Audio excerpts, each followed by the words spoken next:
नमस्कार, सिंपली सियासत के एक और एपिसोड में आपका स्वागत है। आज हम बात करेंगे प्रियंका गांधी के उस ट्वीट के बारे में जिसको लेकर कहा जा रहा है कि क्या यह कांग्रेस की राजनीति में कोई बड़ा बदलाव का संकेत दे रही है। उन्होंने ट्वीट किया है आज प्रियंका गांधी ने। उन्होंने भूमि पूजन को लेकर, जो अयोध्या में भूमि पूजन होने जा रहा है कल, प्रधानमंत्री उसके लिए आ रहे हैं अयोध्या, और उस बारे में ठीक भूमि पूजन के एक दिन पहले प्रियंका गांधी ने जो ट्वीट किया है उससे एक बड़े बदलाव के संकेत मिल रहे हैं कांग्रेस की राजनीति को लेकर। क्या है कांग्रेस की राजनीति, क्या बदलने वाला है कांग्रेस में, इन सब पर बात करेंगे। लेकिन इससे पहले मैं आपसे एक अनुरोध करना चाहता हूं कि अगर आपने अभी तक हमारा ये चैनल सब्सक्राइब नहीं किया है तो प्लीज़ इसे सब्सक्राइब कर लीजिए और इसका बेल आइकॉन भी दबा दीजिए ताकि जब भी कोई नया वीडियो बने आपको इसकी जानकारी मिल जाए।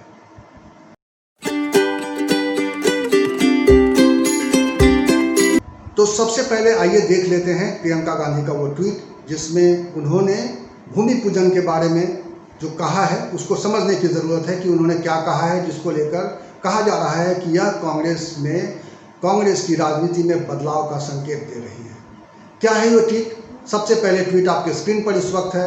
आप देख सकते हैं कि सरलता, साहस, संयम, त्याग, वचनबद्धता दीनबंधु राम नाम का सार है।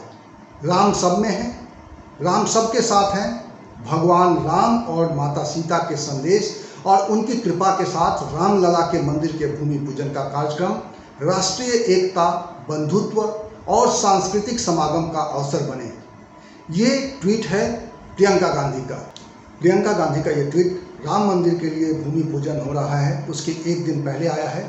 हालांकि कांग्रेस के किसी भी नेता को राम मंदिर के भूमि पूजन के लिए आमंत्रण नहीं गया है और वहाँ पे प्रधानमंत्री के अलावा भाजपा के भी गिने चुने नेता मौजूद रहेंगे।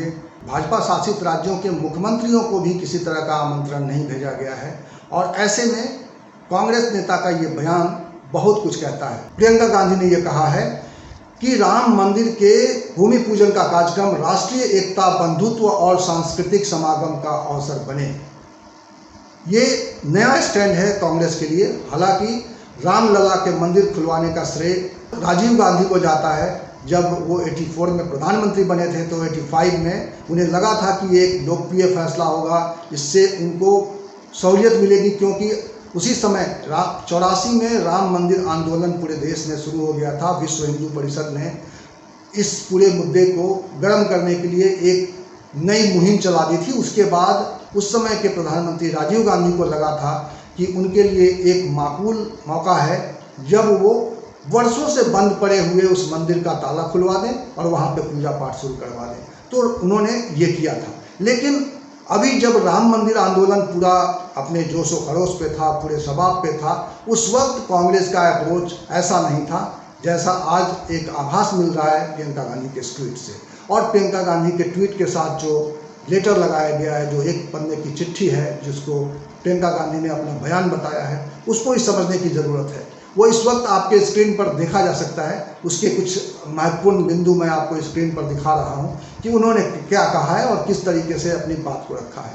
तो ये समझने की ज़रूरत है कि प्रियंका गांधी ने या कांग्रेस ने, जिसको इस पूरे कार्यक्रम से दूर रखा गया है, इस पूरे कार्यक्रम में उनको बुलावा नहीं गया है, उन्होंने इस पूरे कार्यक्रम को लेकर किस तरह का अप्रोच, किस तरह का रुख दिखाया है, ये समझने वाली बात है।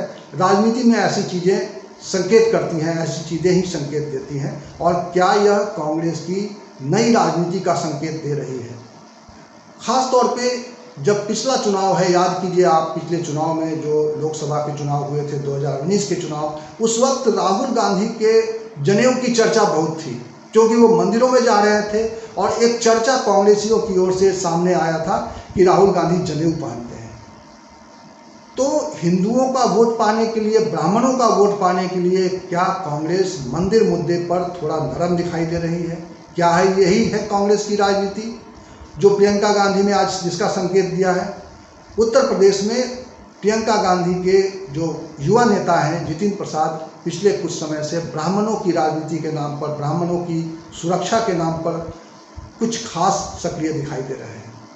उन्होंने इसको लेकर एक बड़ा मुद्दा बना लिया है। वो पूरे प्रदेश के ब्राह्मण समाज से संवाद कर रहे हैं। हालांकि कोरोना का संक्रमण है तो वो कहीं जा नहीं पा रहे हैं, लेकिन वो लगातार डिजिटल प्लेटफॉर्म से वो ब्राह्मणों के बीच में एक संवाद कायम करने की कोशिश कर रहे हैं। देश में प्रियंका गांधी बहुत अधिक सक्रिय हैं। उत्तर प्रदेश में मालूम है सबको कि योगी आदित्यनाथ की सरकार है, जो संत समाज से आते हैं, जो गोरक्षनाथ धाम पीठ के संत हैं, महंत हैं वहाँ के, और उनसे उनको फाइट करना है। तो क्या ऐसा लगता है आपको कि प्रियंका गांधी उनसे मुकाबले की तैयारी में राम मंदिर में भूमि पूजन को लेकर उन्होंने ये अप्रोच अपनाया है?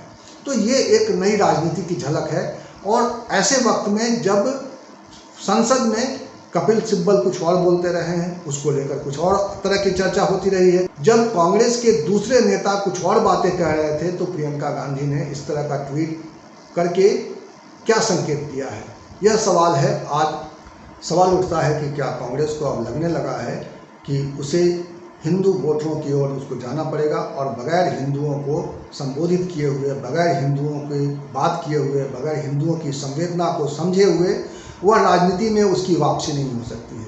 मुख्य धारा की राजनीति में उसकी वापसी असंभव है। और इसीलिए कांग्रेस ने एक बार फिर अपना एक रुख दिखाया है हिंदुओं के प्रति, और राम मंदिर के प्रति आस्था जताकर या भूमि पूजन के बारे में प्रियंका गांधी ने इस तरह के ट्वीट करके एक संकेत दिया है कांग्रेस की नई राजनीति की ओर,